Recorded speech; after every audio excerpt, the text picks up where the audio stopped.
l'un, en s'affirmant, se nie.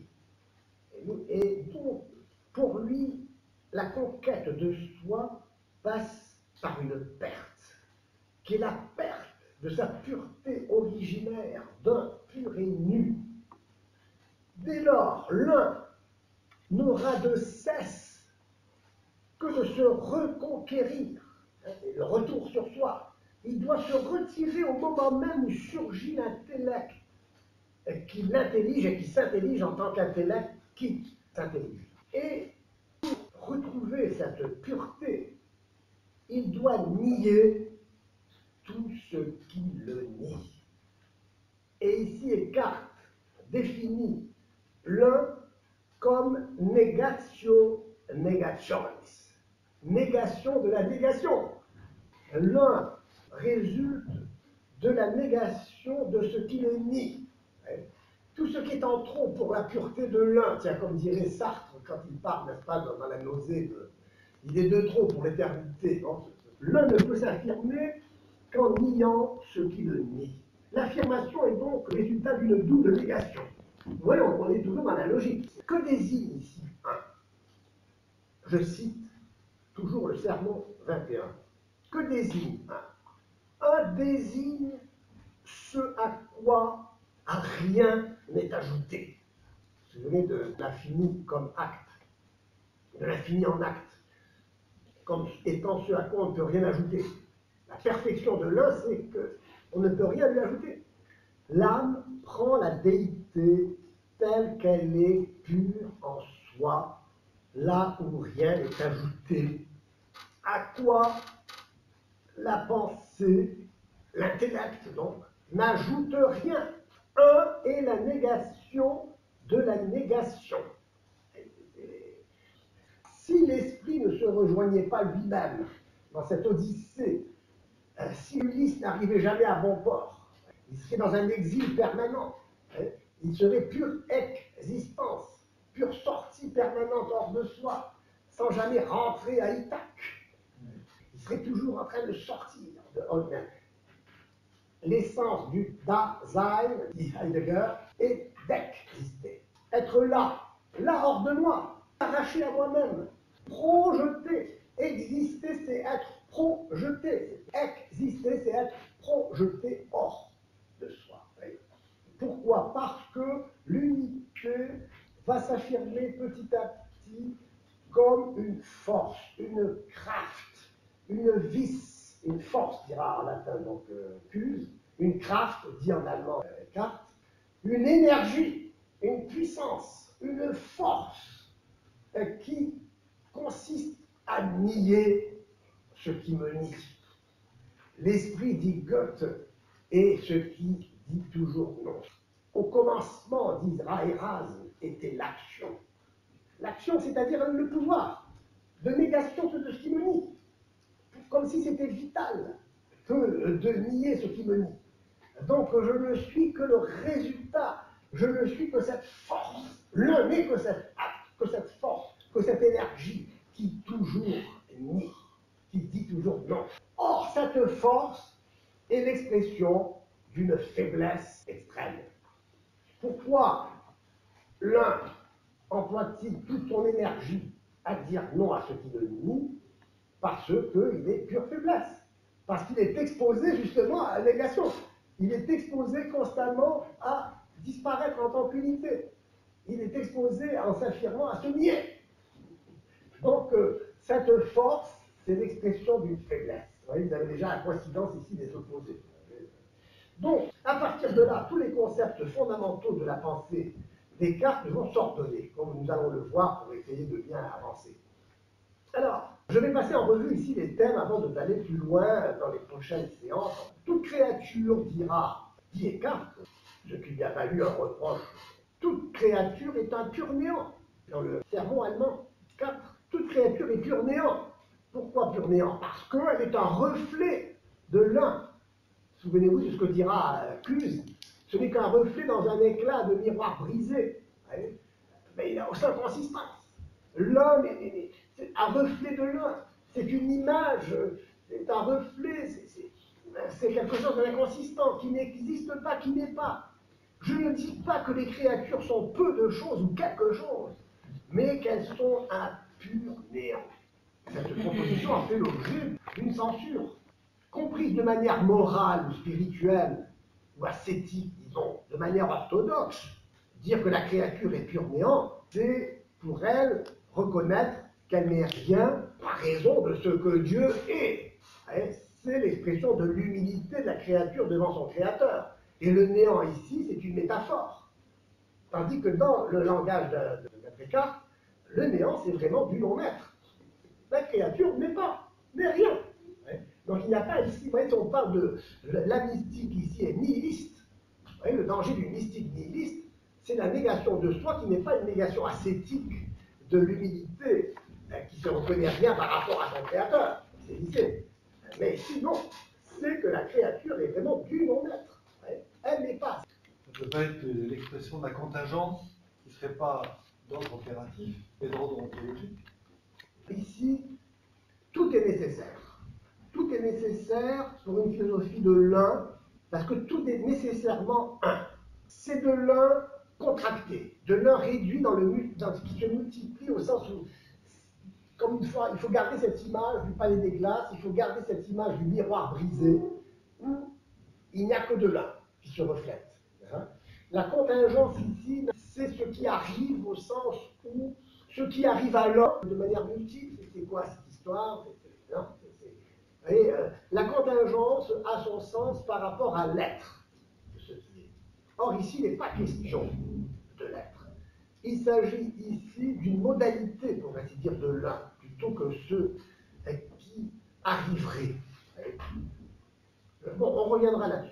Ce sur quoi je veux insister, c'est que ce néant de la créature, cette affirmation n'est pas un aveu d'humilité au sens de vertu, mais une affirmation qui consiste à nier à toute créature la réalité d'un acte d'être. Et nous sommes bien encore ici dans cette perspective d'une distinction entre l'essai in re et l'essai in intellectu.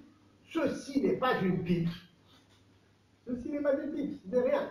Ce n'est rien. Si nous sommes dans l'ordre de la représentation, du reflet et non de l'effet, la créature n'est qu'un reflet, n'est pas un effet. On reviendra là-dessus. Le néant de la créature est ce qui est en elle sans fond, à l'image de l'un sans fond, sans l'être. L'un, c'est un fond sans fond.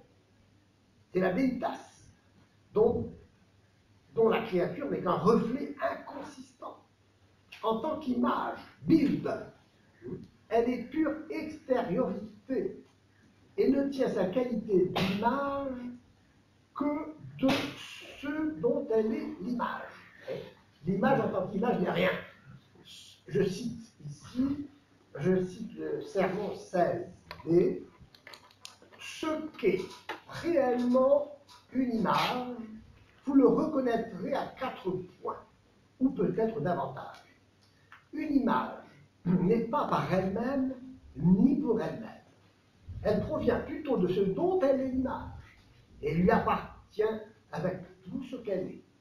Elle n'est pas la propriété, et elle ne provient pas de ce qui est étranger à ce dont elle est l'image. Une image prend son être directement et uniquement de ce dont elle est l'image. Elle a un même être avec lui, et elle est le même être. Vous voyez, donc l'être de l'image n'est véritablement qu'en l'un. Elle est, dit Eckhart, en Dieu, l'être de Dieu. C'est-à-dire, dans l'intellect, ce qui est intelligé.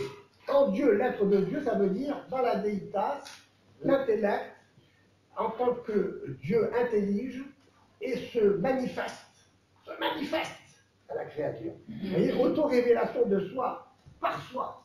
L'être se confond avec l'intellect en tant que retour sur soi. La créature est donc ce que Dieu intellige.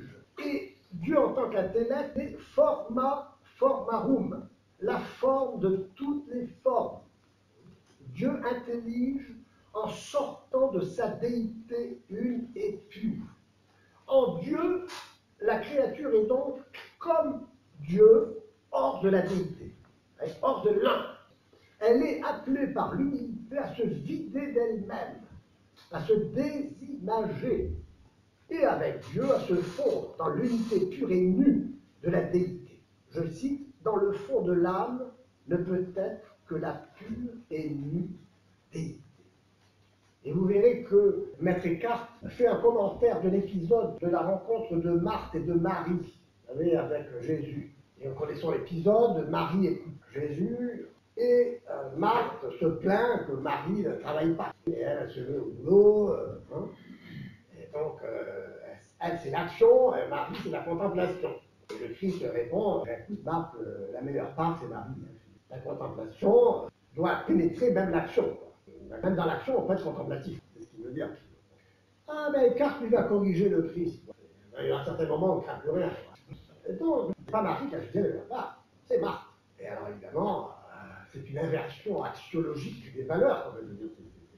Donc, c'est plus Marie, la contemplative, qui explique même l'action, qui fait que l'action n'est pas en contradiction avec la contemplation.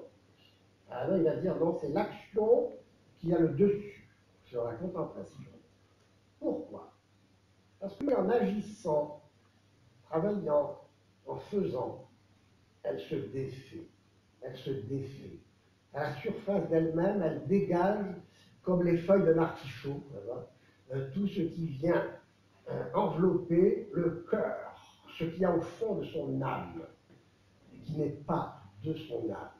Et notez bien, c'est là la mystique spéculative et le sens nihiliste de cette mystique. Elle va dire, n'est-ce pas, l'action, c'est ce qui va sauver, ce qui va mettre la déité, manifester la déité, que je cache, que je voile, que j'obscurcis par ma propre existence. Donc il faut que j'exerce, va-t-il dire, une percée de l'âme par laquelle Dieu va pouvoir rentrer en moi et prendre ma place. Autrement dit, Marthe existe, elle sort d'elle-même pour permettre à Dieu, à sa déité qui est au fond de l'âme, mais qui n'est pas de l'âme.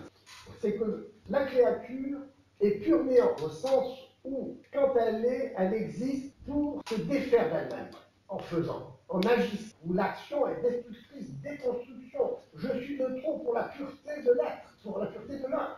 Je suis le trop, je dois dégager, puisque l'un ne peut être qu'un. Et tout ce qui s'ajoute à lui l'empêche d'être un. Essayons ici de comprendre Eckhart comme lui-même s'est compris. Eckhart parle de Marthe comme l'action comme étant supérieure parce que dans la contemplation, Marie se recherche elle-même, va-t-il dire. C'est-à-dire que Marie, à vrai dire, a un amour intéressé, parce qu'elle cherche dans cette contemplation une satisfaction personnelle. Ici, vous avez en germe le piétisme, la notion d'amour pur. Un amour qui est pur à condition de n'aimer personne. Vous retrouvez cette thèse, par exemple, chez Gilles Deleuze, quand il parle du désir sans objet. L'amour pur, c'est le désir sans objet. Je n'ai rien à désirer, je n'ai rien à aimer, pour que le désir soit un vrai désir, un désir qui n'est que désir. Un amour qui n'est qu'un amour pur, c'est-à-dire dans son indétermination, qui vient se confondre avec cette force, cette énergie, qui va se confondre finalement avec la volonté de puissance nietzschéenne, c'est-à-dire de la volonté comme puissance.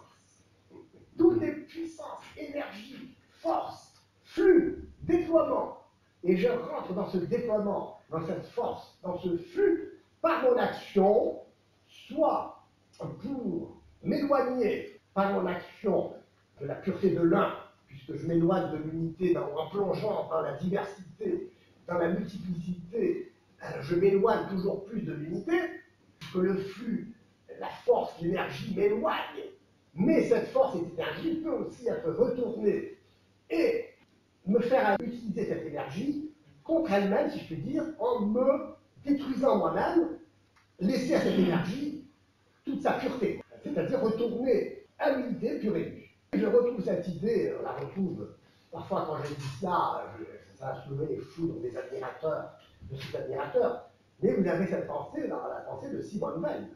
Simone Weil est un mystique nihiliste, une cathare. L'existence, n'est-ce pas, est impure. Il faut absolument dégager. Elle est morte d'anorexie. Elle a vécu sa propre philosophie. Bon, je n'insiste pas là-dessus, mais je donne cet exemple comme une illustration de ce à quoi peut conduire la cohérence d'une pensée. De l'un, tout ce qui appartient au monde multiple est de trop pour la pureté de l'un. Il faut dégager, il faut purifier, il faut s'anéantir. Et Marthe est dans le bon sens. Parce qu'elle, au moins, elle contribue à sauver Dieu. Finalement, c'est l'inversion gnostique du salut, de la rédemption, où c'est Dieu lui-même qui est sauvé. Le gnosticisme, c'est le sauveur sauvé. C'est-à-dire que on sauve Dieu. C'est Dieu qui est sauvé. Vous voyez un peu le renversement du christianisme ici. Et c'est pourquoi, dans toute cette énergie, toute cette force, tout ce flux, tout ce désir, toute cette volonté de puissance et de cette volonté comme puissance doit contribuer finalement, dans un autre contexte, à faire de l'homme un Dieu. Faire un homme, je m'affirme comme pureté absolue. On va voir les conséquences de tout ça. Ce qui va développer cette idée, c'est la notion de détachement. Marthe va illustrer la théorie du détachement que va développer Eckhart. Et je vais donc en parler ici. Donc, dans le fond de l'âme, ne peut être que la pure et nue déité. Il y a dans l'âme un fond, un castellum, un château fort, un burgeling, non pas au sens de Thérèse d'Avila, le château, mais au sens où le château c'est l'imprenable, l'incompréhensible, ce que je ne peux pas saisir, qui est en moi, mais qui n'est pas moi. Le mouvement immanentiste du sujet qui cherche la transcendance à l'intérieur de lui-même et au sens d'une transdescendance. Vous voyez, donc il n'y a pas un mouvement d'élévation transcendante en vue d'une union à Dieu qui, par le rayon de sa grâce, l'unit à lui. Il y a là une union qui est une fusion, qui est une confusion. Il y a un anéantissement. C'est pourquoi les bouddhistes sont très sensibles à écarter, et vice-versa. Il y a un anéantissement de soi dans le grand tout, car je suis de trop pour la pureté de l'un. Il faut dégager. D'ailleurs, il y a ça un peu dans le platonisme, si on veut dire, quand Socrate est condamné à la ciguë, c'est parce qu'il y a un peu de trop aussi pour la pureté de l'idée d'homme. La pureté de l'idée d'homme, la seule réalité réellement réelle, c'est l'idée, le monde intelligible. Et c'est pourquoi l'illémorphisme d'Aristote est une sauvegarde de la philosophie de l'être, à condition d'être bien compris. Pourquoi? Parce que l'idée, pour toute la réalité, est dans l'idée. L'idée est réellement réelle tant qu'elle reste universelle, parfaite, paradigmatique. Socrate, lui, n'est rien. Aristote va dire, mais oui, mais pour Platon, la matière est pur néant.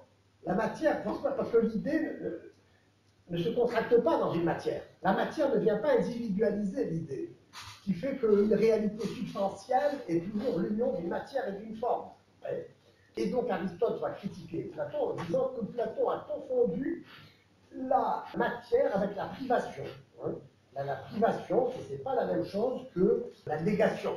Je n'insiste pas là-dessus, c'est tout simplement pour montrer l'importance de cette idée selon laquelle l'énergie déployée dans l'action doit contribuer à un retour de l'un à lui-même. Et on va voir ça dans la notion de détachement.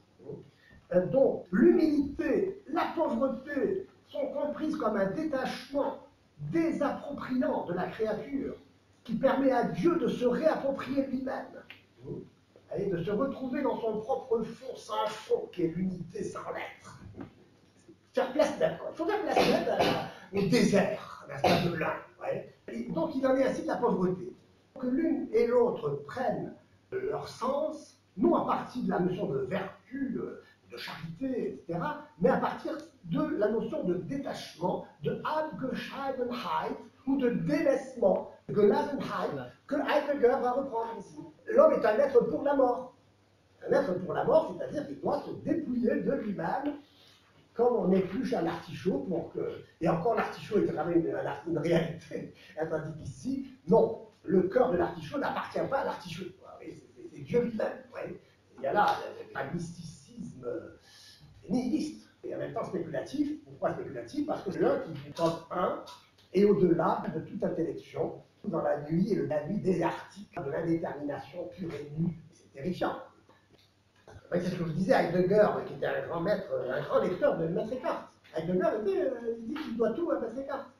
Dans la lettre sur l'humanisme, en allemand, il parle comme Descartes. Et Descartes a façonné l'âme allemande. Bon, revenons maintenant, parce qu'il faut quand même avancer, sur la notion de détachement d'Abgescheidenheit.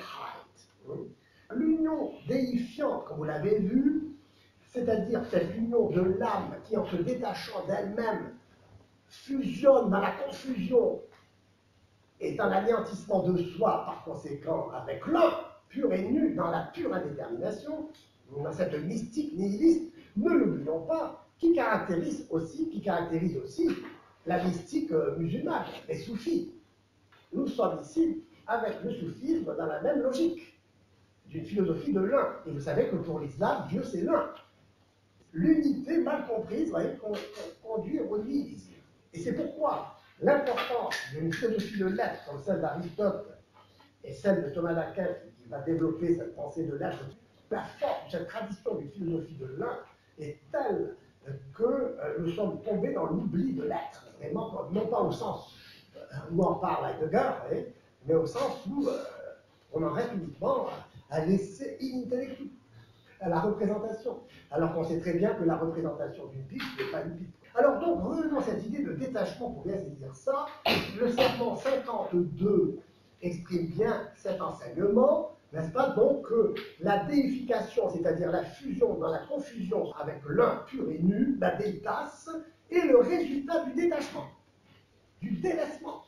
L'homme est un être pour la mort, parce que la mort va résoudre tous les problèmes de différenciation, parce que la création est de trop, et c'est pourquoi j'ai parlé de Simone Weil, qui emploie un mot d'ailleurs inventé par Peggy, auquel elle donne un sens systématique et théorique important, à savoir le mot de décréation.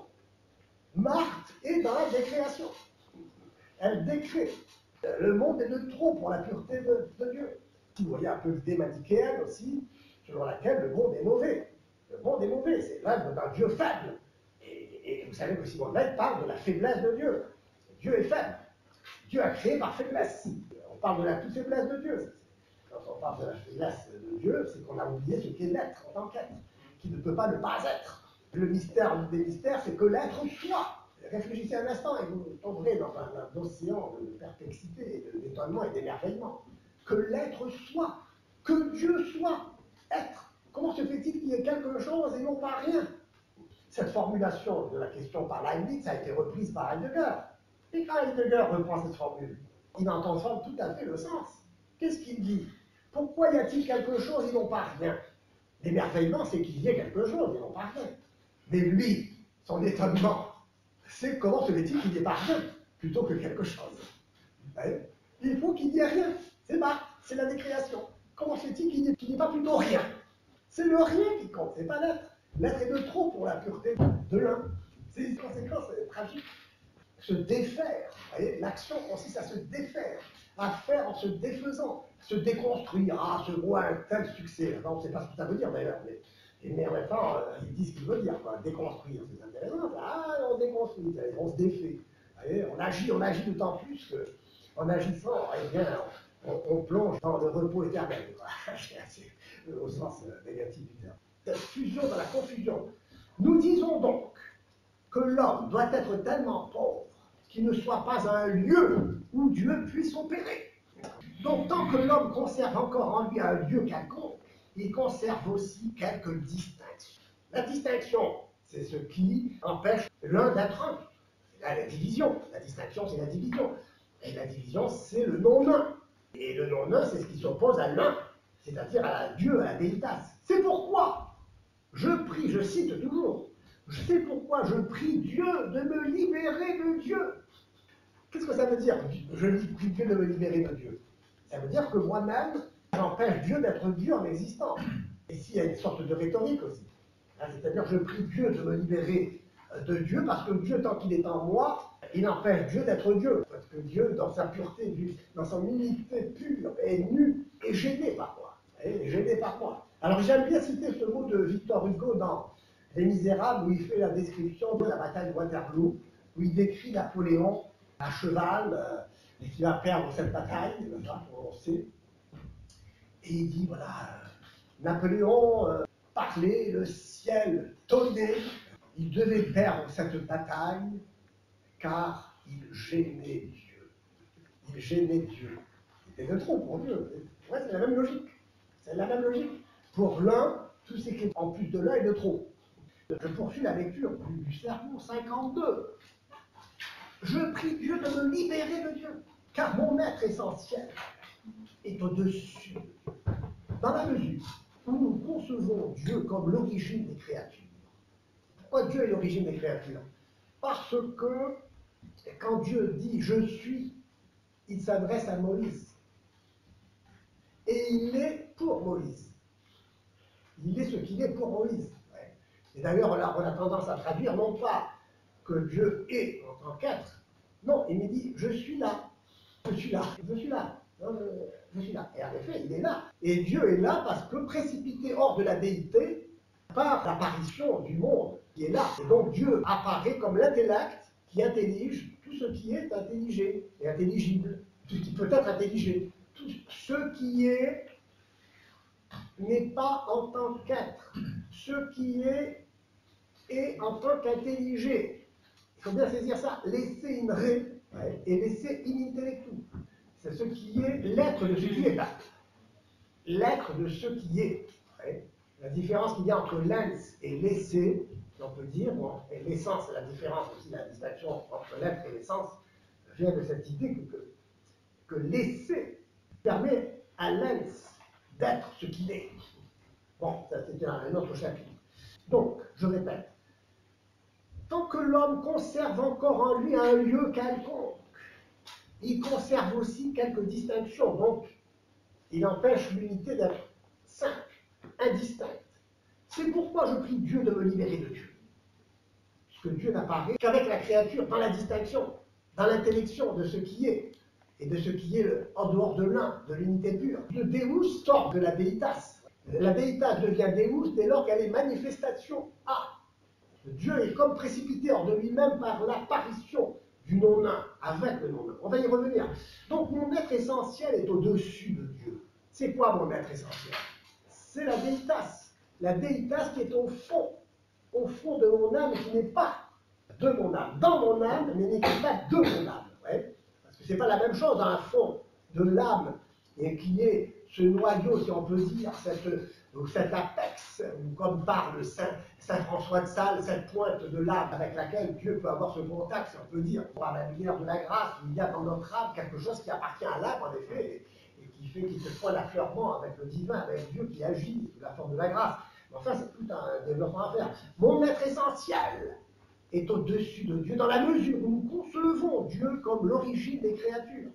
C'est quoi l'origine des créatures? C'est l'intellect qui intellige. Ouais. C'est l'intellect qui intellige tout ce qui est intelligible.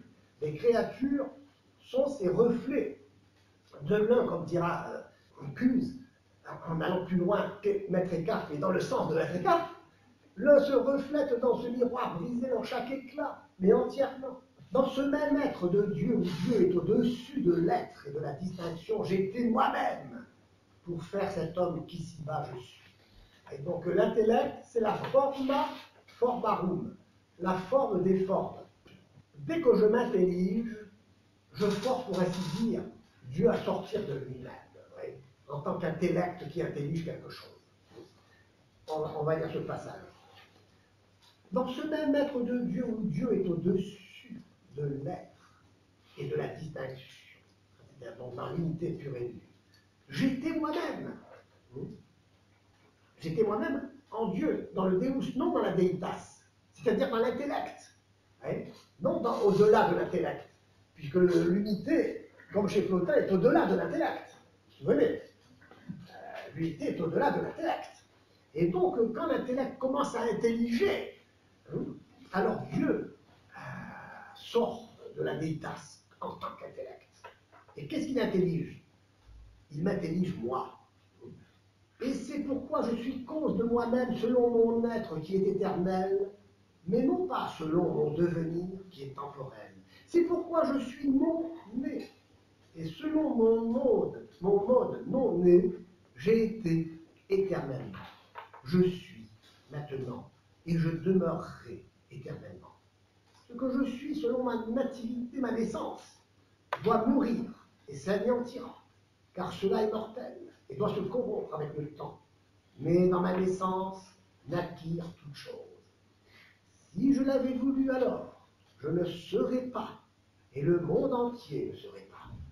Et si je n'étais pas, je ne serais pas non plus. Que Dieu soit Dieu, j'en suis une cause. Si je n'étais pas, Dieu ne serait pas Dieu. On ne peut pas expliquer plus clairement, plus mystérieusement, plus follement, mais c'est un coup de folie aussi. Il y a une certaine folie, je dirais. Ce qui le rend très actuel aussi, vous voyez, c'est l'éloge de la folie. Donc alors, voyez-vous, si je l'avais voulu, je ne serais pas, et le monde entier ne serait pas. Et si je n'étais pas, Dieu ne serait pas non plus. Que Dieu soit Dieu, j'en suis une cause. Si je n'étais pas, Dieu ne serait pas Dieu. Qu'est-ce que ça veut dire?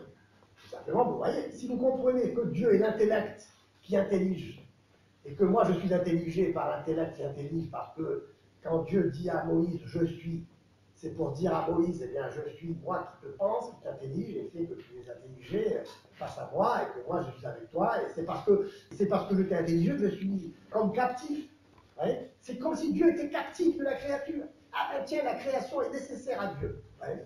Dieu est rendu captif par la créature parce que la créature s'intellige en Dieu comme ce qui force Dieu à sortir de sa déité, de son unité pure et nue, pour intelliger. C'est pas ce qu'il intellige, c'est-à-dire le monde, les créatures, la multiplicité. Et donc ici, vous voyez qu'il parle d'une manière imagée, mais qui exprime bien que si je n'étais pas, c'est-à-dire si je n'étais pas intelligé, Dieu ne serait pas Dieu, c'est-à-dire intellect. Jamais les questions de l'être, on sait même. Vous voyez, c'est pourquoi on ne peut pas dire qu'il est thomiste, parce que l'être passe à la trappe. Même s'il emploie le mot être tel que Thomas d'Aquin, disons, le saisissait comme acte d'être. Eh bien, ici, non. La pauvreté, donc, une vertu animée par la charité qui vise l'accès au seul bien véritable, dans le cadre d'un détachement des biens de ce monde, pour que le cœur de la créature soit libre, pour aimer Dieu. Et ce bien exige le bon usage des biens de la terre. Non leur négation. Non leur négation. Or ici, il s'agit de nier les biens de la terre. Alors que le christianisme, enfin la religion révélée, montre que le monde est bon. Le monde est bon. On ne peut pas nier ce monde. Ce monde n'a pas à être décréé comme s'il était de trop pour la pureté de l'impur et nu. Non. Donc, sa conception du détachement donne un sens différent à cette pauvreté, à cette unité théoriquement. Elle devient moins, cette pauvreté, cette unité devient moins une pratique vertueuse qu'un mouvement d'intériorisation à rebours qui doit consister à se dégager, à nier ontologiquement tout ce qui est de trop pour la pureté de l'un. Cela veut dire qu'il s'agit de laisser lasen toute chose, on doit abandonner toute chose, mais voyez, en sortant de tout ce qui existe à l'extérieur, en se désappropriant de soi. Bon, on y reviendra pour bien saisir tout ça. Donc ce dépassement de tout le créé, cette décréation, se ramène à un anéantissement ontologique. C'est l'être lui-même, évidemment, comme l'être. Ici, il est conçu comme intellect. Et la créature comme étant ce qui est intelligé. Et non pas ce qui est en tant qu'être, mais ce qui est en tant qu'intelligé. Et c'est tout. Cet anéantissement, évidemment, n'a pas le sens ontologique que nous craignons qu'il ait. Parce qu'évidemment, en ce cas-là, le nihilisme serait violent. En tout cas, Eckhart exprime son effroi dans le serment 73 devant cette perspective d'un détachement, aussi dans une décréation, dans un anéantissement, voilà, de tout le trop pour la purée, condamné à la ciguë, c'est bon parce qu'il n'y a que ça qui peut sauver la pureté de l'idée d'homme. Socrate est de trop pour la pureté d'homme, c'est une négation. Socrate est la négation de l'idée d'homme. La création, c'est la négation de la pureté de l'un. Donc il faut décréer, dégager. La culture de mort, le nihilisme, tout son sens ici. Donc, Eckhart exprime son effroi en anticipant en quelque sorte aussi la crainte et le tremblement du luthérien Kierkegaard. C'est intéressant ici de voir aussi que Luther a lu Maître Eckhart. Que toute la pensée protestante sort aussi de Eckhart et de Kuhn. On verra ça. C'est très important. que donc pour le luthéranisme radical. Et le luthéranisme est un pessimisme dans la nature humaine. La nature est tellement blessée par le péché originel que la grâce ne peut plus rien pour elle. Le péché a détruit la nature humaine, elle a blessé tellement profondément que la grâce ne peut rien. La grâce ne peut agir que comme un manteau qui vient cacher le péché mais pas le guérir. Et donc Dieu met un manteau pour ne pas voir. La grâce donc ici n'a plus de vertu médicinale. Elle ne guérit plus le péché, elle le cache sous un manteau.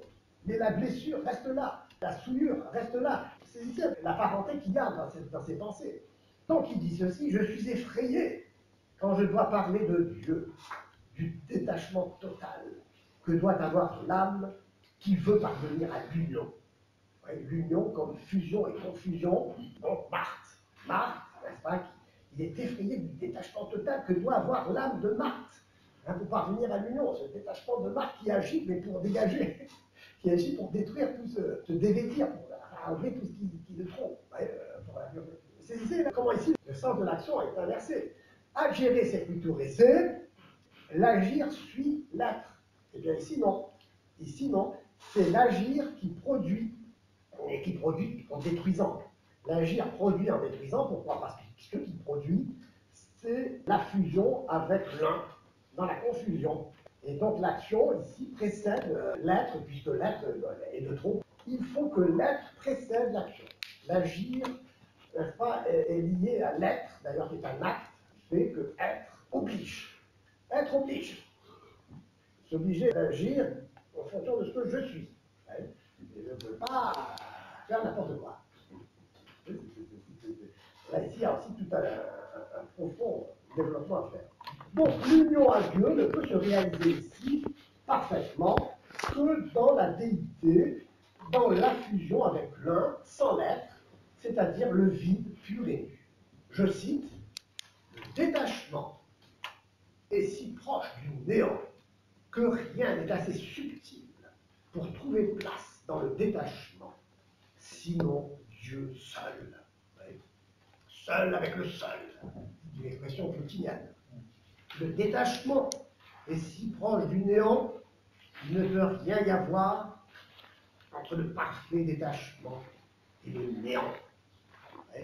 Donc, la néantification conduit à la déification, et on arrive à la déification par le détachement.